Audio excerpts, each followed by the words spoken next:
All right, welcome to The Explainer. We are jumping straight into what is shaping up to be literally the most colossal sporting event in human history, the 2026 FIFA World Cup. Today, we're taking a deep dive into the sheer, unprecedented scale, the massive emotional drama, and all those fierce debates surrounding a tournament that's basically set to completely redefine global football. Okay, let's dive right into this. Will Messi defend his crown? Can Ronaldo create history? Or will a new king rule world football? I mean, the emotional stakes for this upcoming tournament are they're off the charts. We're talking incredible human drama, fierce generational rivalries, and the sheer weight of sporting history all colliding at exactly the same time. Which brings us to part one, a new World Cup era, and where the revolution begins. But before we get into the legendary players and the rising stars, we really have to talk about the physical stage itself, 48. For the very first time in the history of the sport, the World Cup is expanding to a massive 48 teams. I mean, this is a historic shift. It means more dreams realized, way more nations competing on the biggest global stage, and a completely new dynamic for how the whole tournament flows. Is this the beginning of a true new era for the World Cup? Absolutely. The landscape of the sport is, well, it's never going to be the same. And to accommodate this massive 48-team roster, we're looking at another record-breaking number. 3. This tournament will be hosted across 3 giant nations, the United States, Canada, and Mexico. By spanning an entire continent, they are creating the absolute largest World Cup ever organized when you look at the geographical footprint, the massive logistics, and just the pure spectacle of the whole shebang.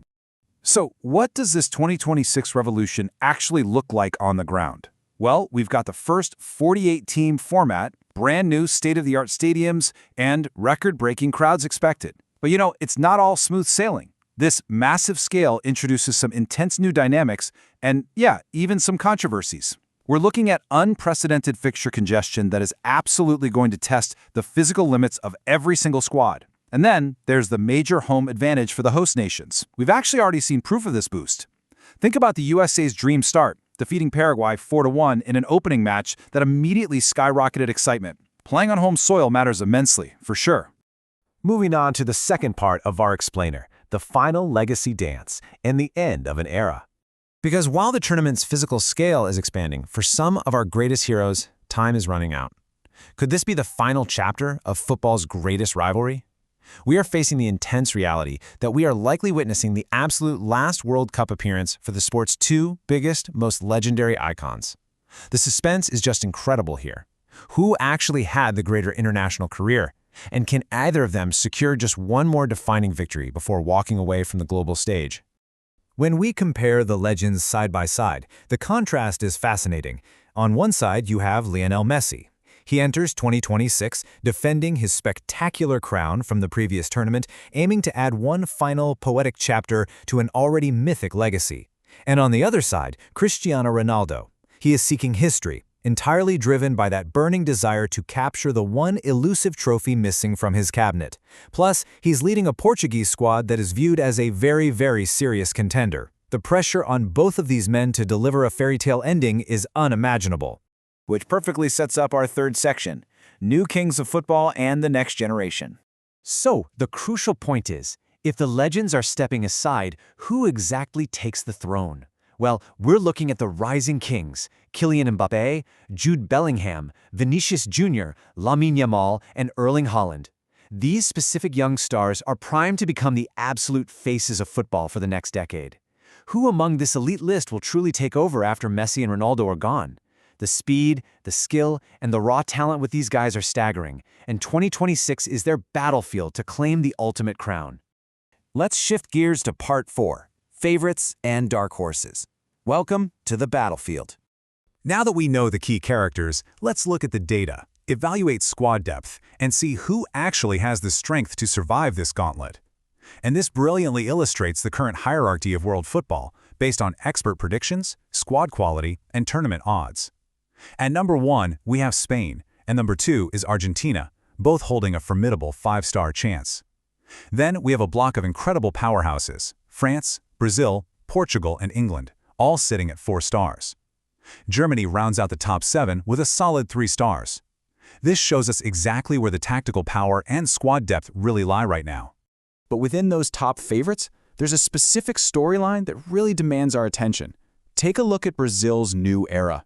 Under the guidance of legendary coach Carlo Ancelotti, Brazil is stepping onto the pitch with a massive weight on their shoulders. They are desperately aiming to end a 24-year title drought and finally capture a record 6th trophy. The tactical discipline that Ancelotti brings, mixed with Brazil's traditional flair, that makes this one of the most compelling narratives you're going to want to watch in 2026.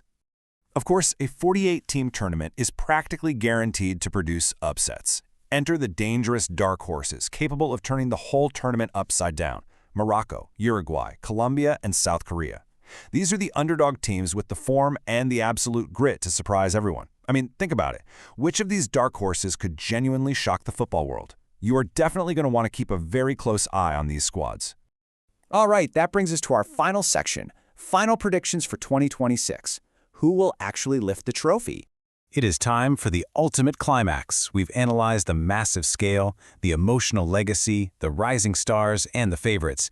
Let's look at the highly debatable, definitive AI prediction countdown to see who the data thinks will actually win it all. Step 1, the AI predicts Brazil falling just short and taking 4th place.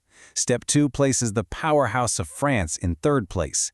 Step 3 predicts Messi's Argentina making it all the way to the final but finishing as the runner-up. And finally, Step 4, the predicted champion is Spain. Now, why Spain? Well, the AI analysis points to their completely unbeatable combination of elite young talent, their recent major tournament success, and the fact that they possess one of the absolute deepest squads in the entire competition. All of that firmly secures them the top spot in these predictions. So what does this all mean? Will Spain truly conquer the biggest World Cup ever? Can their elite young talent really hold up against the intense pressure of a 48-team, 3-nation mega-tournament? Or will the emotional legacy of Messi, the unstoppable drive of Ronaldo, or the sheer desperation of Brazil completely rewrite the script? Thank you so much for joining us for this explainer as we unpack this historic event. Let the debate begin, and I'll catch you on the next one.